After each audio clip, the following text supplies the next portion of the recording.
I did not choose this job. It chose me, the way most things in my life have. My name does not matter, not because it is a secret, but because nobody on this station would recognize it, even if I said it out loud. That is exactly how I wanted it. After the wars ended, after the treaties were signed and the parades happened for people who were not me, I came out here to the quiet edge of alien space and became nobody. I fixed ships. I hauled cargo. I stayed out of trouble. That was the whole plan. Then Lady Vesa Thren needed a bodyguard, and her assistant found my name at the bottom of a very long list. She did not want a famous protector. Her advisors wanted her to hire one of the big alien house's elite guards, warriors with shining armor and long titles and longer reputations. She said no to all of them. She told her staff, in a message I later saw, that she wanted someone plain, someone forgettable, someone who would stand in a doorway and not remind every rival house in the sector that she existed. I was cheap. I had no records worth mentioning, because I had spent good money making sure of that. I looked tired and unimpressive in my application photo. I was perfect. "You do not look like a bodyguard," she said, the first time we met. She was young for her rank, with pale gray skin and sharp violet eyes that missed nothing. She was studying me, the way you study a tool you are not sure will work. "I try not to," I said. That answer seemed to satisfy her more than any list of qualifications could have. She hired me on the spot. The first few weeks were easy. I stood by doors. I walked 2 steps behind her at dinners and meetings. I carried her bags when she wanted to look less important than she was, which was often. The palace guards, tall and proud in their polished uniforms, barely looked at me.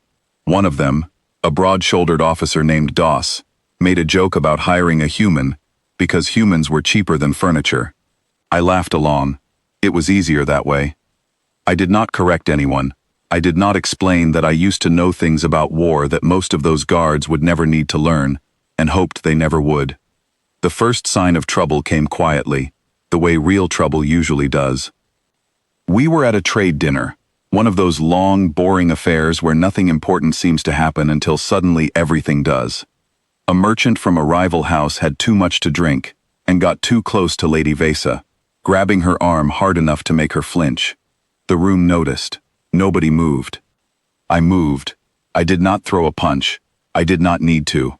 I stepped between them, took his wrist gently but firmly, and guided his hand away, like I was helping an old friend find his balance. I smiled the whole time.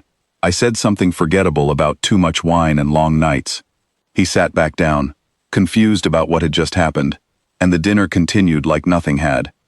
Lady Vesa did not say anything about it that night, but I noticed she watched me a little longer after that. Weeks passed. The palace guards started nodding at me instead of laughing. Doss stopped making jokes, though I do not think he understood why. Lady Vesa began asking my opinion before meetings, quietly, in the hallway, where nobody else could hear.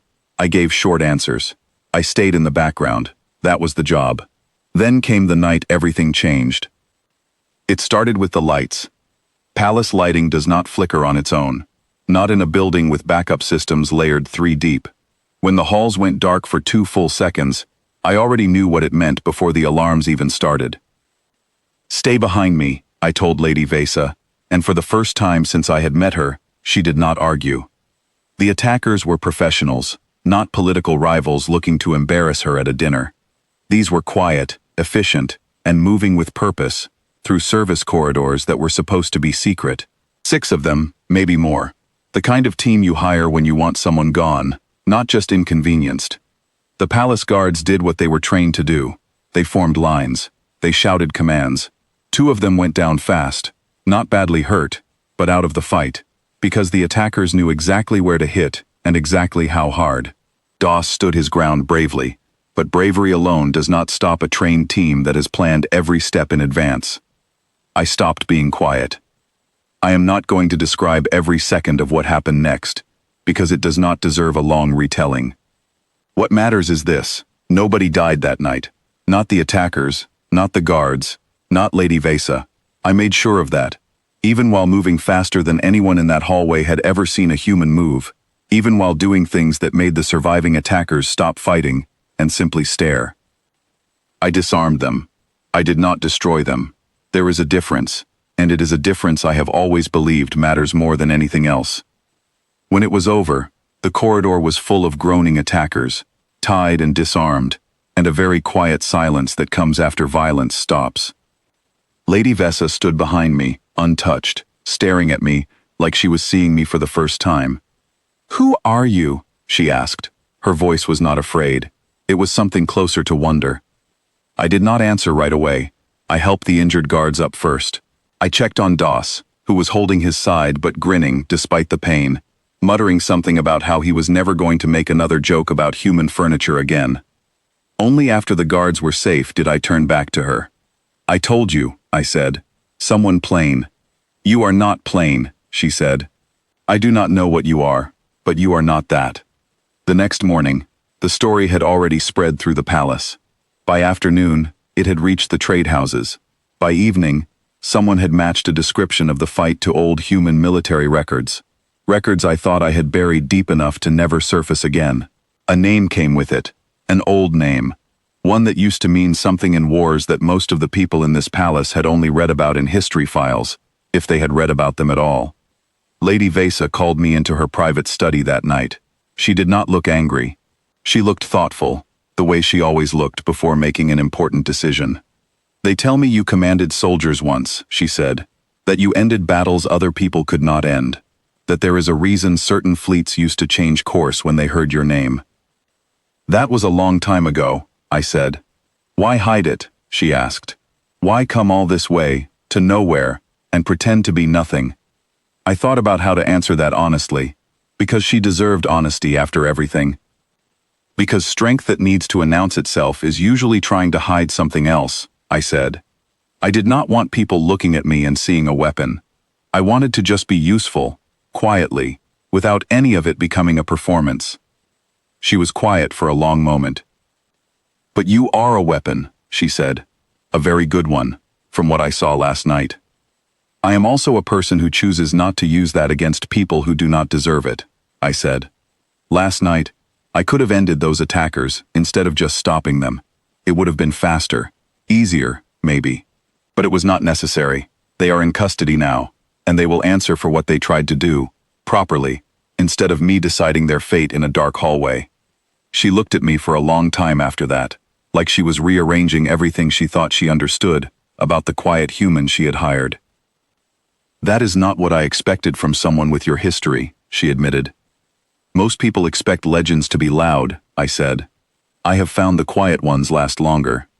She almost smiled at that. In the days that followed, things did not go back to exactly how they were before. The guards treated me differently now, with a kind of respect that came from having seen what I could do and knowing I chose not to do more than what was needed. Doss started asking me questions about tactics, careful and genuinely curious, and I found myself actually enjoying the conversations. Lady Vesa stopped asking me to walk 2 steps behind her. She started asking me to walk beside her instead.